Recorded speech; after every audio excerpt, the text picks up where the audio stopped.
Good morning, student. Welcome to the first class of economics. Today, we will discuss about the first chapter of your book. The name of this chapter is Development. Beta, firstly, you have to understand the meaning of development. What's the meaning of development? Development is the process in which something grow, become more mature and advance. Meaning, beta, when we adopt the new technology, when we adopt the innovative technology, that is called the development. In short, we can say that development is the progressive change in the existing structure of the economy.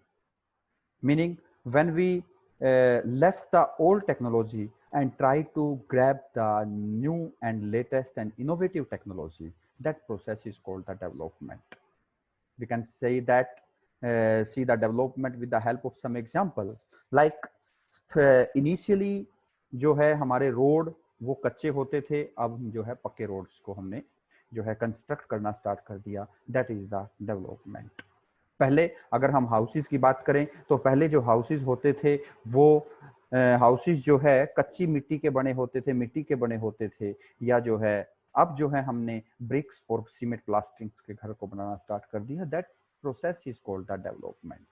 Meaning बेटा, it is a process in which something grow, किसी भी चीज को grow करना और किसी भी चीज को मैच्योर और एडवांस टेक्नोलॉजी को अडॉप्ट करना, that is called the development.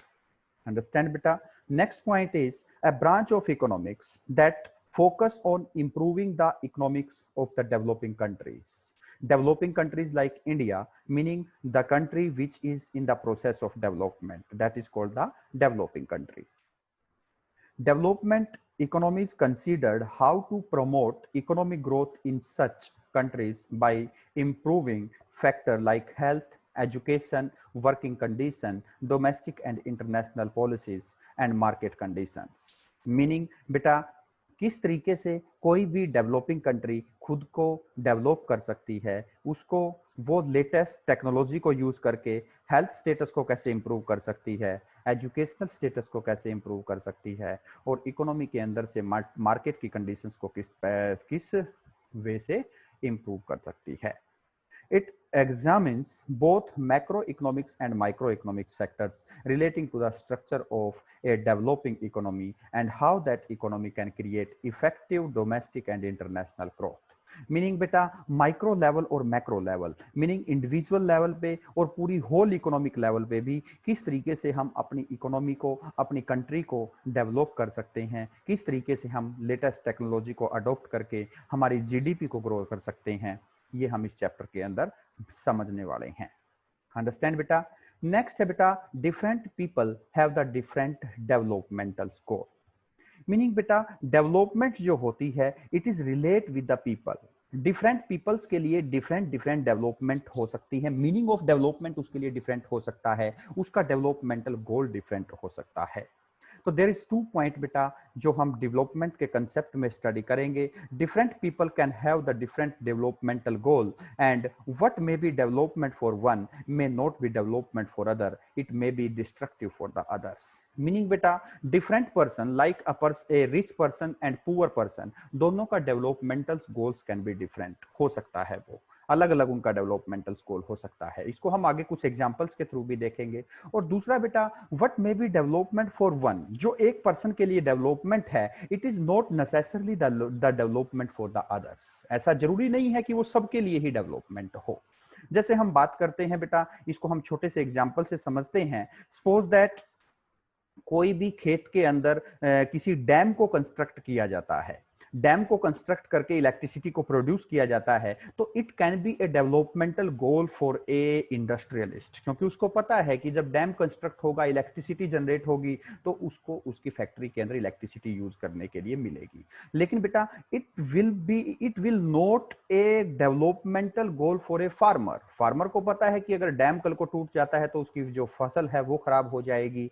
अगर डैम उसकी जमीन के ऊपर बनेगा तो जो एल्कलाइनिटी और सैलिनिटी सैलिनिटी के कारण क्या हो जाएगा, उसकी जो फर्टाइल लैंड है वो अनफर्टाइल लैंड में कन्वर्ट हो जाएगी। तो ये बेटा एक फार्मर के लिए it is not A developmental गोल।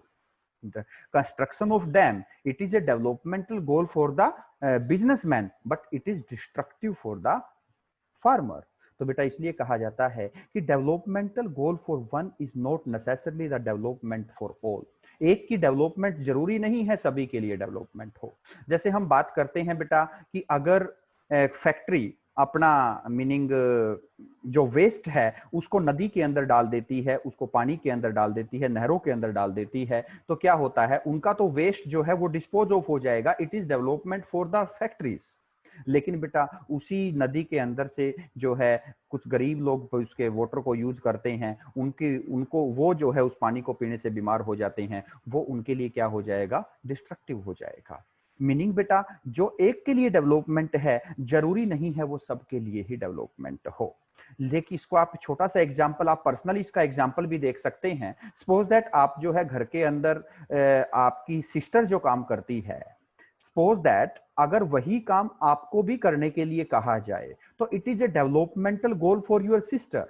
क्योंकि जब आपकी सिस्टर घर में खाना बनाती है और आप भी खाना बनाते हैं तो आपकी सिस्टर को अच्छा लगेगा, it is A development for the sister, for your sister. उसको ये है कि हाँ जैसा काम मैं करती हूँ सेम मेरा ब्रदर भी करता है। लेकिन बेटा it is not A developmental goal for a boy, ये उसके लिए तो डेवलपमेंटल गोल नहीं है, वो ऐसा काम नहीं करना चाहता। तो it is a very meaning day to day life example कि development for one is not necessarily the development for all, it can be destructive for the others. एक के लिए जो डेवलपमेंटल गोल है वो दूसरे के लिए डिस्ट्रक्टिव भी हो सकता है बेटा। अंडरस्टैंड बेटा?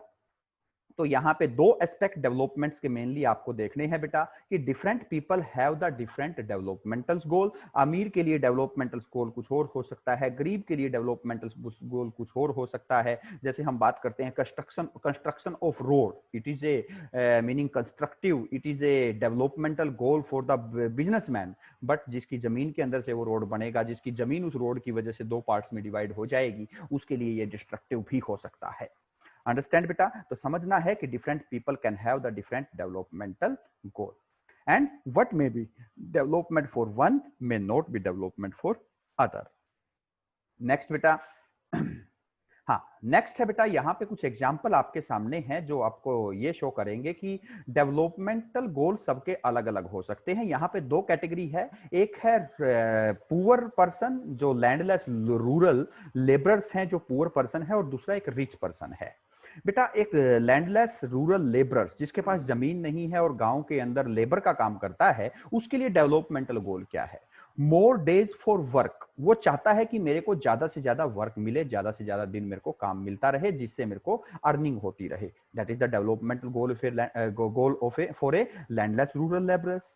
बेटर वेजेस, उसको ये लगता है, उसको ये डेवलपमेंट लगती है कि उसको ज्यादा वेजेस मिलनी चाहिए, ठीक है। और तीसरा इकोनॉमिक एंड सोशल इक्वालिटी, की उसके साथ सोसाइटी के अंदर इक्वल ट्रीट होना चाहिए। That can be some developmental goal for a poor rural person, ठीक है। अब रिच पर्सन कभी नहीं चाहेगा कि उसको ज्यादा से ज्यादा दिन काम मिलता रहे, उसको वेजेस मिले, उसके वो डेवलपमेंटल गोल नहीं है क्योंकि वो ऑलरेडी रिच है। तो उसकी क्या डेवलपमेंटल गोल होंगे बेटा? हायर फैमिली इनकम, मेरी फैमिली इनकम और ज्यादा इंक्रीज हो जाए। Better education for their children, मेरे बच्चों को अच्छी बेटर एजुकेशन मिले और मेरे चिल्ड्रंस जो हैं वो अब्रॉड में सेट हो जाए, to settle their children in abroad. आप इसको थोड़ा सा लिख सकते हैं, यहाँ पे पूरा विजिबल नहीं है, to settle their children in abroad, कि मेरे बच्चे बाहर सेट हो जाएं।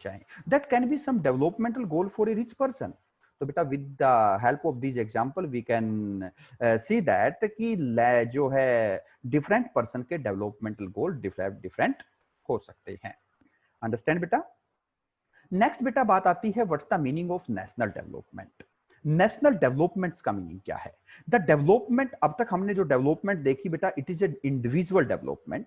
Then what's the meaning of national development? The development of whole country, the development of whole nation, the development of whole GDP, the development of whole economy, that is called the national development. Complete पूरे nation की डेवलपमेंट, पूरे nation के अंदर better infrastructure का होना, better electricity facility का होना, बेटर जो है स्टैंडर्ड ऑफ लिविंग लोगों का बढ़िया होना, लोगों का हेल्थ स्टेटस बढ़िया होना, लोगों का एजुकेशनल लेवल इंक्रीज होना, दे ऑल आर कंसीडर या they all are include in the national level development.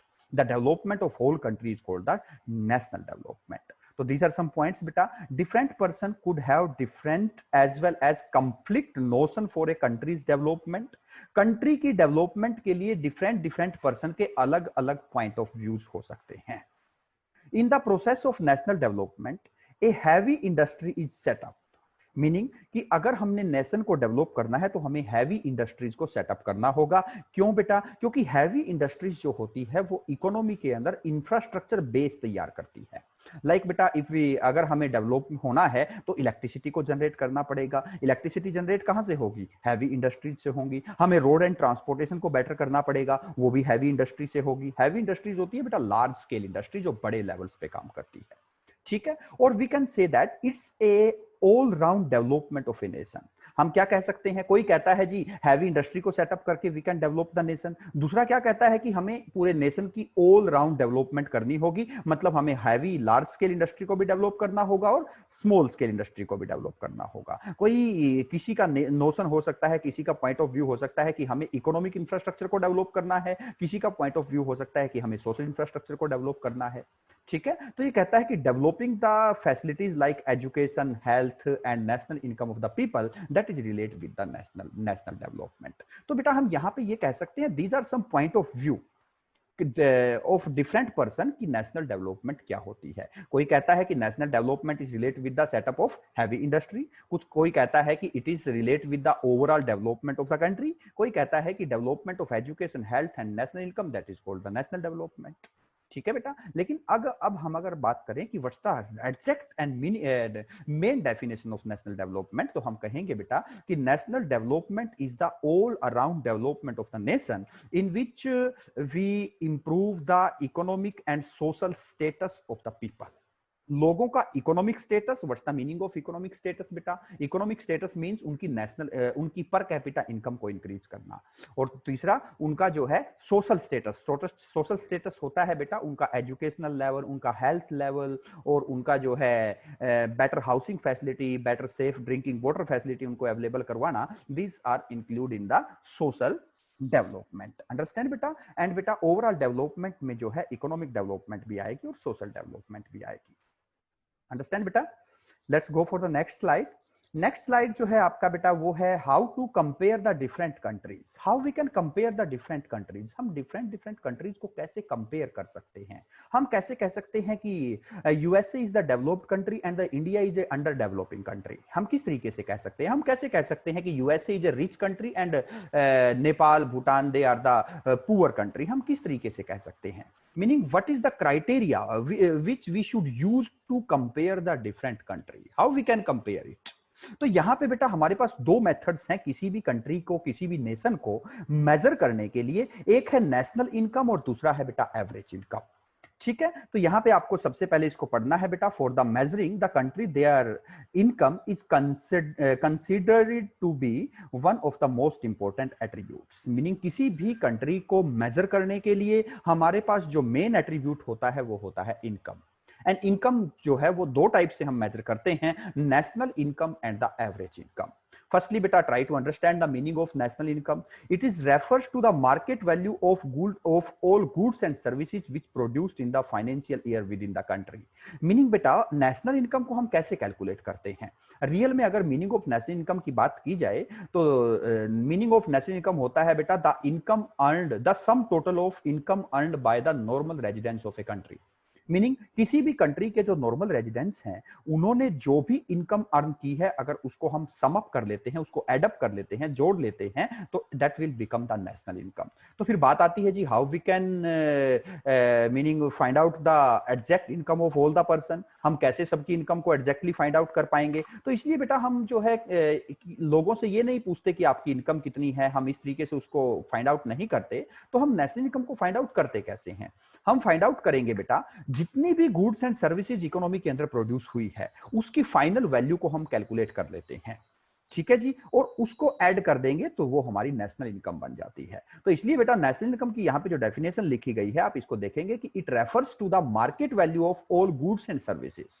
मतलब कि जितनी भी गुड्स एंड सर्विसेज हैं उनकी मार्केट वैल्यू को हम क्या कर लेंगे, जोड़ लेंगे, तो हमारी नेशनल इनकम बन जाएगी. आप जो है बेटा इसका दूसरा मेथड भी यूज कर सकते हैं, दूसरी डेफिनेशन भी लिख सकते हैं कि national income is the sum, sorry, national income is the sum total of income earned by the normal residence of a country. किसी भी कंट्री के नॉर्मल रेजिडेंस ने जो इनकम अर्न की है, उस इनकम को अगर हम जोड़ लेते हैं तो that will become the national income. अब बेटा यहां पे देखिए, नेशनल इनकम को क्या हम कंपेयर करने के लिए बेटर मान सकते हैं? देखिए बेटा यहां पे इसको एक एग्जांपल से समझिए। सपोज एक कंट्री जो है जिसकी पॉपुलेशन बहुत ज्यादा है और दूसरी कंट्री जो है जिसकी पॉपुलेशन बहुत कम है, तो डेफिनेटली बेटा जिस कंट्री की पॉपुलेशन ज्यादा है उसकी नेशनल इनकम भी ज्यादा होगी, क्योंकि उसके पास जो है ज्यादा ह्यूमन बींग्स है, कमाने वाले ज्यादा हैं, इनकम अर्न करने वाले ज्यादा हैं। तो इसलिए बेटा उस कंट्री की नेशनल इनकम जो है वो लेस पॉपुलेटेड कंट्री से ज्यादा हो जाएगी। इसलिए बेटा national income is not a best attribute to measuring the development of a nation, क्योंकि बेटा जो है national income can be different with the can be differ with the size of population. More population implies the more national income and less population implies the less national income. Understand बेटा? तो इसलिए हम कहेंगे कि national income is not a appropriate and best attribute to measure the development of a country.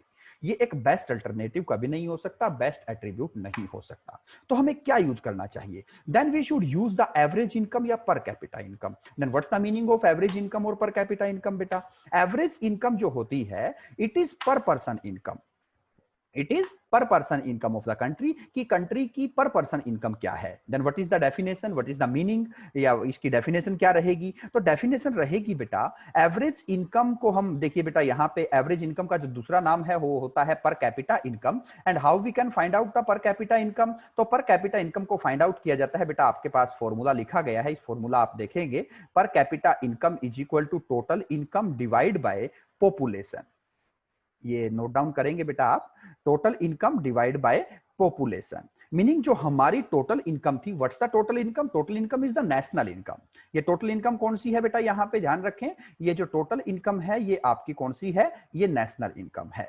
Understand बेटा? तो national income divide by population, तो क्या आ जाएगी? पर पर्सन इनकम आ जाएगी। Let's see with the help of एक एग्जांपल। सपोज दैट बेटा किसी कंट्री की जो नेशनल इनकम है, उस कंट्री की नेशनल इनकम है, सपोज दैट वो है, हम मान के चलते हैं कि नेशनल इनकम किसी भी कंट्री की अगर 10 लाख है, ठीक है जी, और उस कंट्री की अगर पॉपुलेशन की बात करें, सपोज दैट उस कंट्री के अंदर पॉपुलेशन जो है वो 1000 है, तो बेटा इस केस के अंदर जो पर कैपिटा इनकम है वो कितनी निकल के आएगी? पर कैपिटा इनकम जो है आपकी 1000 निकल के आ जाएगी।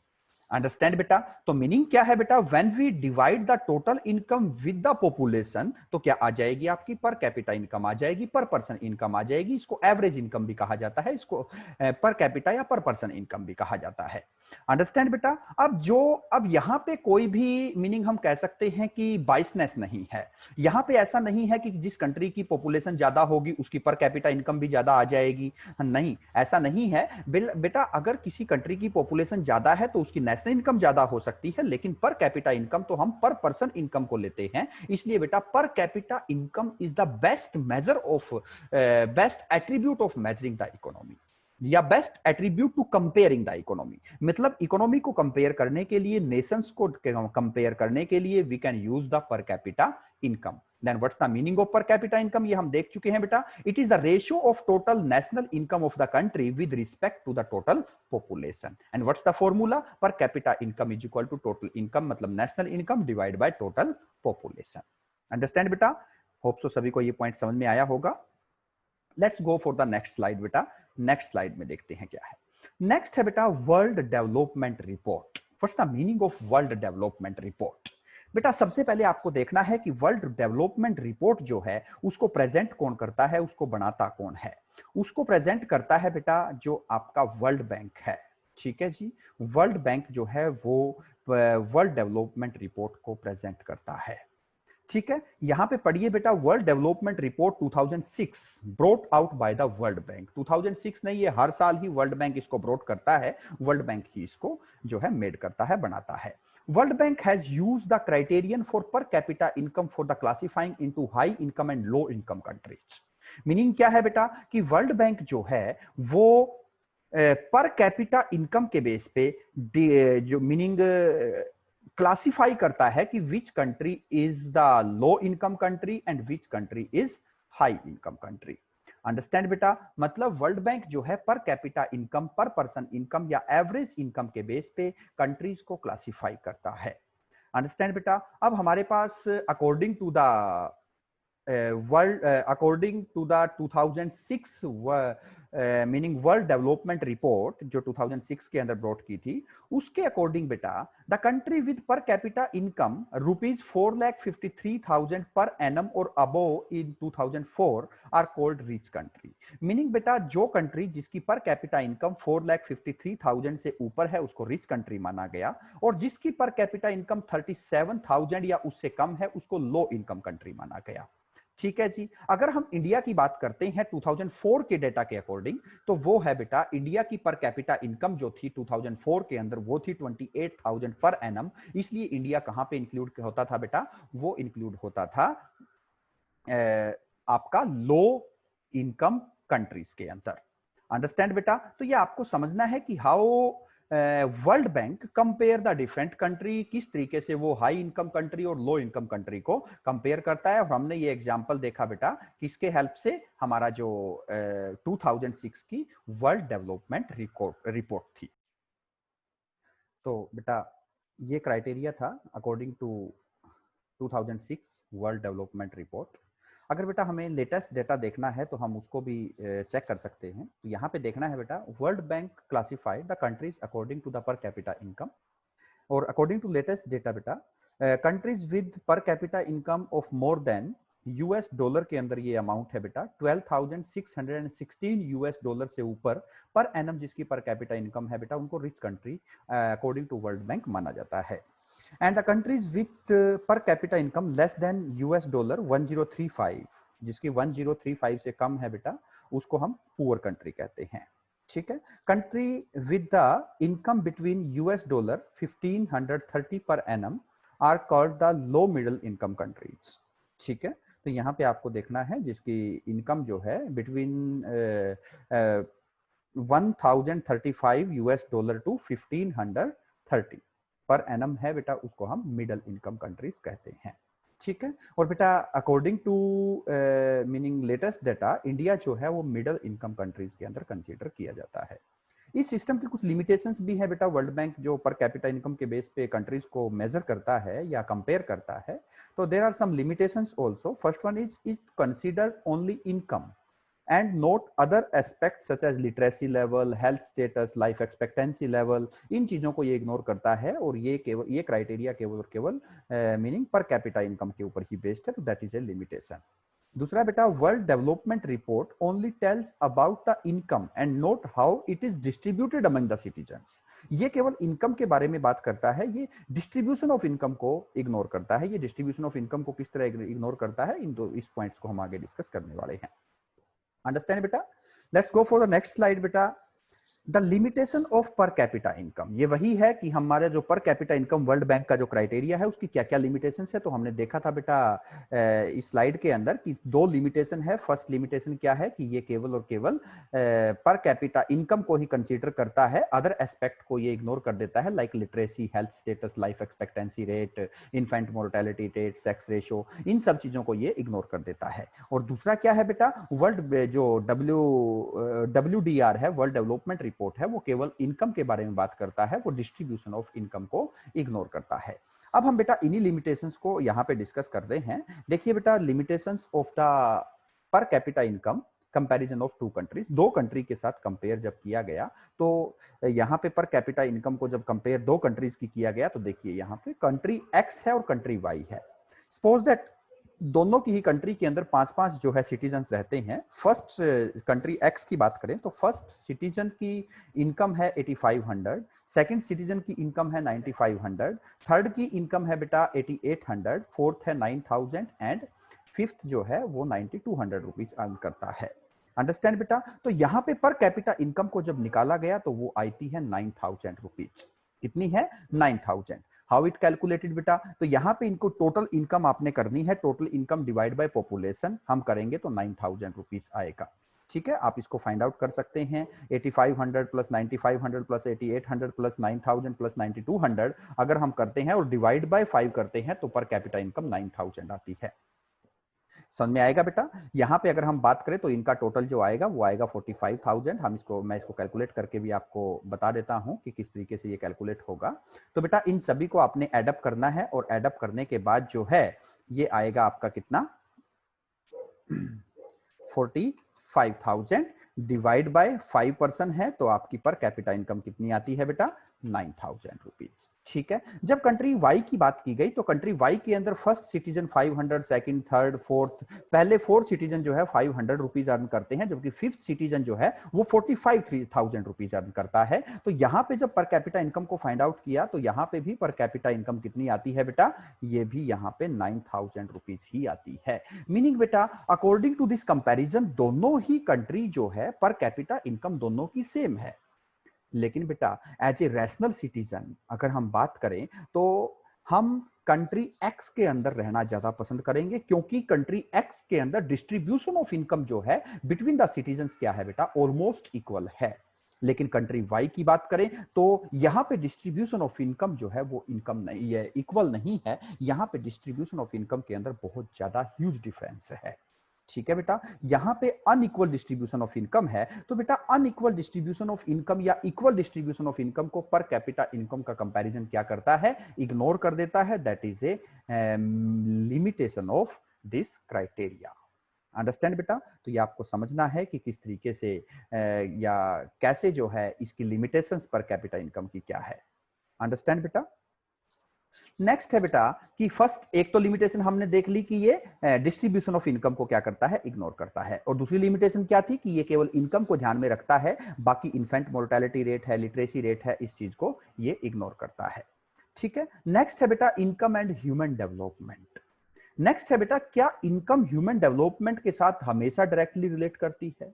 तो यहां पे बेटा ह्यूमन डेवलपमेंट रिपोर्ट जो है उसको पब्लिश करता है यूएनडीपी। कौन करता है? UNDP. What's the meaning of UNDP बेटा? United Nation development programme. समझ में आएगा बेटा? United Nation development programme. You can note down that, आप इसको नोट डाउन कर लेंगे। यूनाइटेड नेशन डेवलपमेंट प्रोग्राम जो है वो ह्यूमन डेवलपमेंट रिपोर्ट पब्लिश करता है। इसके वर्ल्ड बैंक क्या करता है बेटा? वर्ल्ड डेवलपमेंट रिपोर्ट प्रेजेंट करता है। और वो किस बेस पे कंपेयर करता है? पर कैपिटा इनकम के बेस पे डिफरेंट कंट्रीज के डेवलपमेंट को कंपेयर करता है। लेकिन बेटा जो यूएनडीपी है वो ह्यूमन डेवलपमेंट रिपोर्ट प्रेजेंट करता है। और वो किस चीज को क्राइटेरिया लेता है बेटा? Country based on the educational level of the people, their health status and the per capita income. बेटा वर्ल्ड बैंक ने केवल पर कैपिटा इनकम के बेस पे कंट्री को कंपेयर किया, लेकिन यूएनडीपी ने एजुकेशनल लेवल्स को भी ध्यान में रखा, हेल्थ स्टेटस को भी ध्यान में रखा और पर कैपिटा इनकम को भी ध्यान में रखा। मतलब बेटा यूनाइटेड नेशन डेवलपमेंट प्रोग्राम्स जो है उसने बहुत 3-4 क्राइटेरिया को यूज करके वर्ल्ड हेल्थ जो ह्यूमन डेवलपमेंट रिपोर्ट जो है वो प्रेजेंट की। ठीक है, अब according to United Nation development program बेटा ह्यूमन डेवलपमेंट के क्या क्या इंडिकेटर्स हो सकते हैं? तो उसने कुछ इंडिकेटर्स लिए हैं। सबसे पहला इंडिकेटर उसने माना है इन्फेंट मोर्टेलिटी रेट को। किस चीज को माना है बेटा? Infant mortality rate. What's the meaning of infant mortality rate बेटा? It indicate the number of children that die before the age of 1 year age a proportion of 1000 lives birth. Meaning बेटा कि अगर 1000 लाइव बर्थ होता है, मतलब 1000 children जो है अगर पैदा होते हैं जिंदा, तो उसमें से कितने बच्चे 1 साल से पहले जो है उनकी डेथ हो जाती है। That is the infant mortality rate.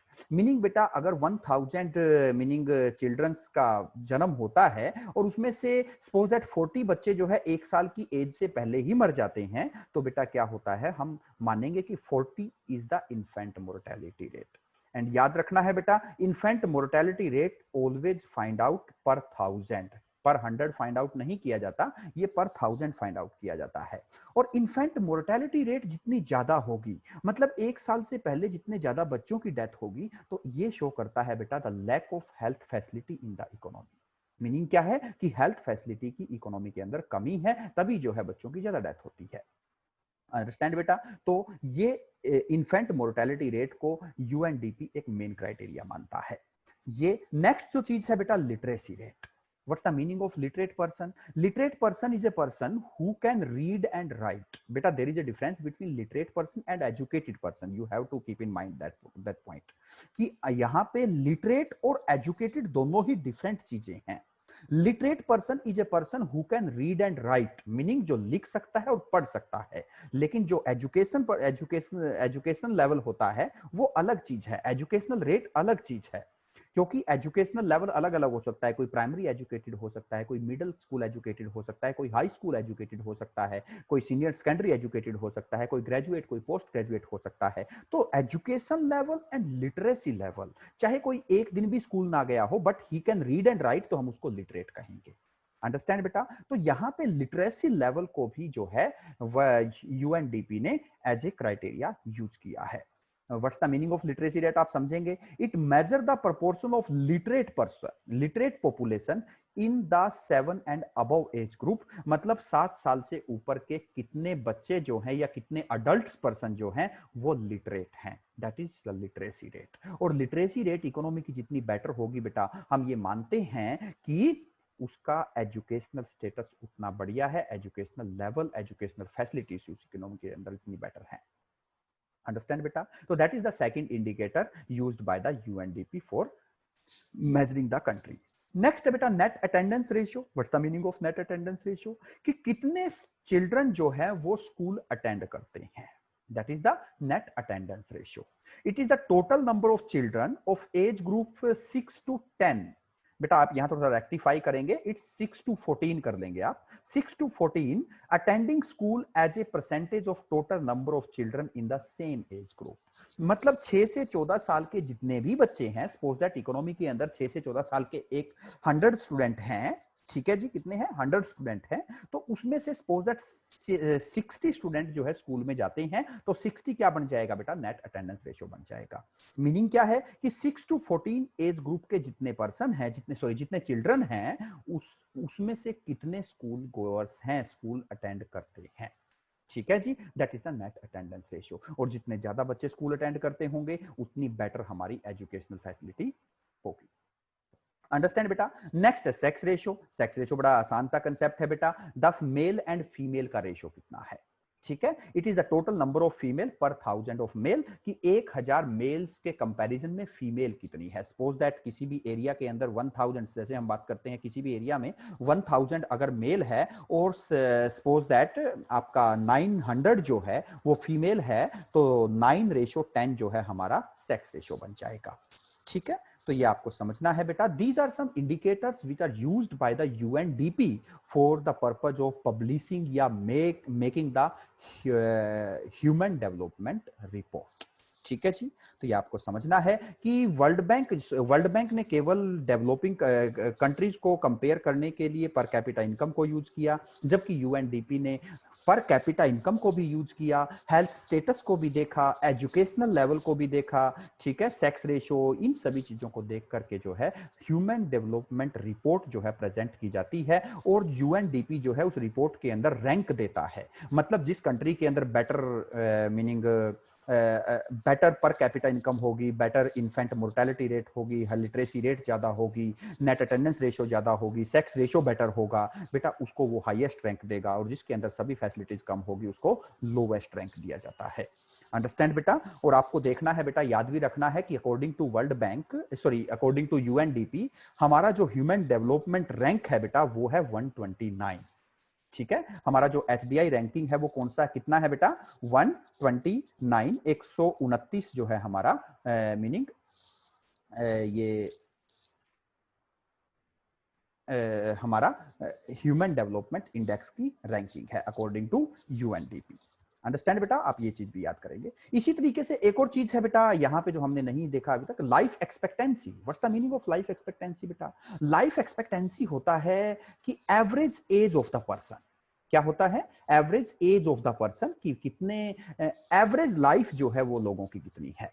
बेटा आपको पता होना चाहिए कि हमारी जो एवरेज एज है जब हम इंडिपेंडेंट हुए थे 1947 में, और 1951 का डाटा हमारे पास है, 1951 में हमारी जो एवरेज एज लोगों की होती थी वो होती थी 32 ईयर्स, कितनी होती थी? 32 ईयर्स। मतलब नॉर्मली लोग 32 साल तक जीवित रहते थे। अब इसका मतलब ये नहीं है कि सभी लोग 32 साल तक ही जीवित रहते थे। हो सकता है कुछ लोग जो है वो 60, 70, 80 साल तक भी जीवित रहते हैं, और कुछ लोग जो है कम जो है, हो सकता है 10 साल के अंदर एज में ही किसी की डेथ हो जाती हो। मतलब एवरेज जो एज थी वो कितनी थी? 32 ईयर्स। बेटा अकॉर्डिंग टू 2018, अगर मैं बात करूं 2018 के डाटा के अकॉर्डिंग, हमारी जो एवरेज एज है 69.5 ईयर है। ठीक है जी। आज जो है नॉर्मली लोग जो है 70 साल तक जीवित रहते हैं। मतलब बेटा ये life expectancy, average age of person जितनी ज्यादा बढ़ेगी तो हम मानते हैं कि हेल्थ फैसिलिटी उस इकोनॉमी के अंदर उतनी ही बेटर है। तो that is another indicator which are used by the human UNDP. Understand बेटा? तो आपको होप सो समझ में आया होगा कि यूएनडीपी किस तरीके से कंपेयर करता है। हाँ, ओके बेटा। नेक्स्ट जो चीज है, नेक्स्ट स्लाइड में हम देखते हैं the comparison of India with the neighbour and one development on the basis of the income and other criteria. मतलब इंडिया की क्या पोजीशन है। देखिए बेटा, कंट्री यहाँ पे नॉर्वे है, चाइना है, श्रीलंका है, इंडिया है और Pakistan. These are some neighbouring country of India.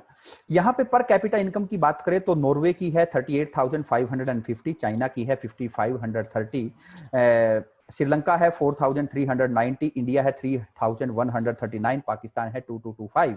ठीक है। इसी तरह से लाइफ एक्सपेक्टेंसी ऑफ बर्थ की बात करें तो नॉर्वे में 80 है, चाइना में 71 है, श्रीलंका 74, इंडिया 64 और पाकिस्तान 63। लिटरेसी रेट की बात करें तो चाइना का लिटरेसी रेट 91% है, श्रीलंका 91%, इंडिया 61%, पाकिस्तान 50%। ये थोड़ा सा ओल्ड डाटा है बेटा, न्यू डाटा आप वर्ल्ड जो है नेट से सर्च करके यूज कर सकते हैं। इसी तरीके से बेटा gross enrolment ratio to all level, ये ग्रोस एनरोलमेंट रेशियो है बेटा, ये नेट अटेंडेंस रेशियो ही है आपका। नॉर्वे में 97%, चाइना से 73, 69, 60 एंड 35। और एचडीआई रैंक की बात करें तो नॉर्वे का एचडीआई रैंक सबसे बेटर है। क्यों बेटर है? क्योंकि नॉर्वे की पर कैपिटा इनकम भी बेटर है, लाइफ एक्सपेक्टेंसी ऑफ बर्थ भी बेटर है, लिटरेसी रेट भी बेटर है, ग्रोस एनरोलमेंट रेशियो भी बेटर है। इसलिए नॉर्वे को फर्स्ट रैंक जो है वर्ल्ड बैंक ने, सॉरी यूएनडीपी ने दिया हुआ है। चाइना की रैंकिंग 81 है, श्रीलंका की 93 है, इंडिया 126 है। लेटेस्ट रैंकिंग आप याद कर लेंगे बेटा, मैंने आपको बताया था क्या है, 129 है। ठीक है। पाकिस्तान 134 है। ठीक है जी। तो ये आपको एक एग्जांपल के लिए बताया गया है कि किस तरीके से एचडीआई रैंकिंग दी जाती है। अंडरस्टैंड बेटा? तो होप सो आपको ये सब चीजें समझ में आई होगी। नेक्स्ट बेटा जो है हम नेक्स्ट स्लाइड के अंदर, नेक्स्ट मीनिंग क्लास के अंदर आगे इस चैप्टर को कवर करेंगे। तो यहां तक आपको बेटा कंप्लीटली पढ़ के आना है। ओके। होप सो ये क्लास आपके लिए बेनिफिशियल रहेगी, आपको समझ में आया होगा। ओके बेटा, have a nice day, bye.